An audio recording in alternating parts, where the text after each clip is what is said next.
দুনিয়া উল্টায় যাক, তুফান হয়ে সব লন্ডভন্ড হয়ে যাক, তোমার চোখ, তোমার মন, তোমার নিয়ত, তোমার চিন্তাকে রবের সন্তুষ্টির দিকে তাকিয়ে থাকিও। রব যদি তোমাকে দিয়ে খুশি হয়, তুমি পেয়ে খুশি হও। রব যদি তোমার থেকে নিয়ে খুশি হয়, তুমি দিয়ে খুশি হও, হারিয়ে খুশি হও। কারণ যে বান্দা রবের খুশিতে সন্তুষ্টি মনে হতাশা ছাড়া খুশি থাকতে পারে, রব্বুল আলামিন ফিদ দুনিয়া হাসনাতাও ওয়া ফিল আখিরাতি হাসনাতার, দুনিয়া আখিরাতের নিয়ামত সে বান্দাকে দান করেন। সুবহানাল্লাহ।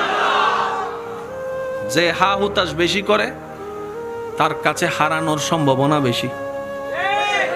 যে শুকরিয়া বেশি করে, ধৈর্য ধরে অপেক্ষা বেশি করে, নিয়ামত তার কাছে আসবেই বেশি। এটাই চিরন্তন বাস্তব সত্য। চিৎকার দিয়ে বলেন সুবহানাল্লাহ। সাইকেল চালাতে গেলে পড়তেই হবে, যত পড়বেন তত কোমর আস্তে আস্তে সোজা হবে। কারণ সাইকেল, মোটরসাইকেল চালানোর মেইন শর্তের মধ্যে একটা শর্ত হচ্ছে কোমর কি রাখা, স্থির রাখা, সোজা রাখা। যারা পড়ে যায় তারা দেখবেন কোমর যদি নড়াচড়া করে ব্যালেন্স নষ্ট হয়ে যায়।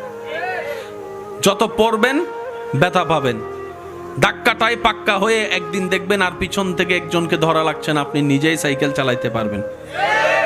সাঁতার শিখার আগে পানি খাইতেই, জোরে বলেন, একদম জোর করে খাইতে না চাইলেও এক ফোঁটা হইল পানি খাবেন, সাঁতার শিখবেন।